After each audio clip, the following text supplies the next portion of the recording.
Qarzlarning jihadga chiqishi haqidagi olimlarning ixtiloflari. Imom Malik qarzni tugatishga toqati yetmagan kishining jihadga chiqishiga ruxsat qildi.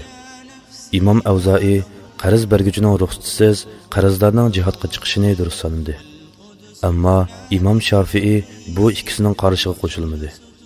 U qarz egisi mayli musulmon yoki kofir bo'lishidan qat'iy nazar qarz berguchining ruxsatisiz qarzlarning jihadga chiqishi to'g'ri emas deb qaradi. Abdullah ibn Haram Ansari radhiyallohu anhu ning qarzi bor turib Uhud g'azotiga chiqqanligi qarzlarning jihadga chiqishiga dalildir. Payg'ambar sallallohu alayhi va sallam buni bilib turib to'smagan edi. Abdullah ibn Haram radhiyallohu anhu Uhudda shahid bo'lgan.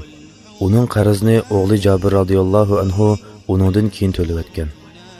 Lekin qarzlar jihadga chiqqanda o'zidan keyin qarzni tugatalaydigan bir narsani qoldirib ketish kerak. Ya'ni Jabirning dadasiga o'xshash. Imom Ahmad qarzlar o'zining qarzini tugatadigan narsasini qoldirib qo'ysa, u qarz berguchining ruxsatisiz g'azotga chiqsa bo'ldiganligiga Abdullah ibn Haram radhiyallohu anhu ning qissasini dalil keltirdi. Farz kifoyi jihatda o'g'il uchun ota-onasining ruxsati, qarzlar uchun qarz berguchining ruxsati shart qilindi. Musulmonlarning biror shahriga kofirlar bostirib kirsa yoki yiroqdan u shaharga ko'z tiksa, kofirlarning soni musulmon shahar ahlining sonidan 2 hassa ko'p bo'lsin yoki oz bo'lsin, yuqoridagi shart amaldan qoldida jihad har bir musulmon er va musulmon ayolga farz aynga aylandi. Bu vaqtda qul o'z xo'jayinining ruxsatisiz, ayol o'z erining ruxsatisiz, ya'ni 2 qarashning sahiroqi, agar ayolda o'zini qo'g'dig'idek quvvat bo'lsa, bola ota-onasining ruxsatisiz, qarzdor qarz egasining ruxsatisiz jihadga chiqadi. Bu Imom Malik, Imom Abu Hanifa va Imom Ahmad ibn Hanbalning ko'z qarashi. Agar kofirlar musulmonlarning shahriga hujum qilib, uni egallab olsa, musulmonlarga u yerda uyushish yoki kofirlar bilan urushishga tayyorlik ko'rish mumkin bo'lmasa, har bir musulmonning o'z oldiga dushman bilan urushishi vojib. Agar musulmon kishi taslim bo'lsa, o'zining kofirlar tarafidan o'ldirilganligini bilsa, imkoniyatning boricha harakat qilishi va o'z jinini qo'g'dash uchun toki o'ldirilganga qadar ular bilan jang qilishi vojib bo'ldi. Buningda o'ri bilan qo'l, er bilan ayol, qarg'u, to'kur va kasal orasida hech farq yo'q. Agar taslim bo'lsa, uni o'ldirmay asir qildiganligini bilsa, uningga taslim bo'lishi joiz. Lekin kofirlarga taslim bo'lishdan ko'ra ular bilan urushish afzal. Agar o'ldirilsa, shahidlar qatorida bo'ldi. Agar musulmon ayol taslim bo'lsa, kofirlarning o'zining nomusiga tajovuz qildiganligini bilsa, o'zini qo'g'dab o'ldirilguncha ular bilan urush qilish lozim. Chunki o'zini o'limdan qutuldirib qilish uchun zinoga taslim bo'lish u ayolga joiz bo'lmaydi. Musulmon zaminlardan biror zaminga dushman bostirib kirsa, boshqa rayonlardagi musulmonlarning bu zamindagi musulmonlarga yordam berishi vojib.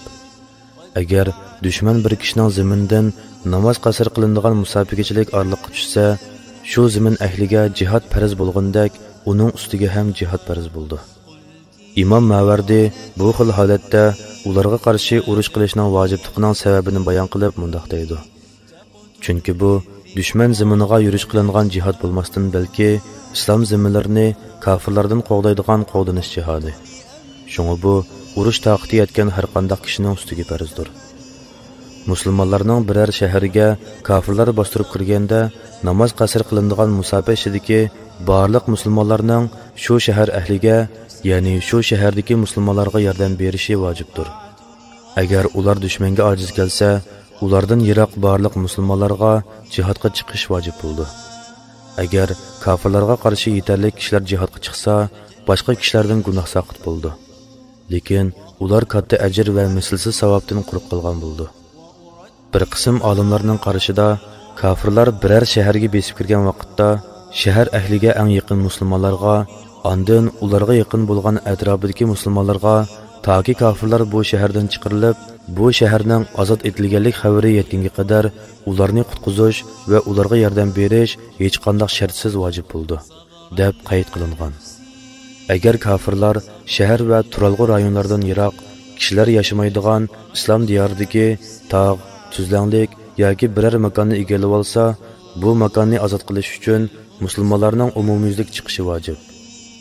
İmam Navaviy mundaq deydi: chekindirishga mumkinchilik bor turib, kofirlarning islom diyorini besib olishga imkon berish qat'iy durust bo'lmaydi. Alloh eng yaxshi bilguchidir. Qurtubiy mundaq deydi: agar kofirlar islom diyoriga yaqinlashib kelib, garchi kirmagan bo'lsa-mu, musulmonlar Allohning dinini oliy qilish hamda islom shaharlari, chegaralari va markazlarini himoya qilish uchun ularga qarshi jihodga chiqishi lozim. İmam Bag'aviy mundaq deydi: kofirlar islom diyoriga bostirib kirsa, yaqin atrofidagi kishilarga jihod farz ayin, yiroqdagi kishilarga farz kifoya bo'ldi. Bular jihodning farz ayin yoki farz kifoya bo'lishiga aloqador bir qism tarmoq masalalardir.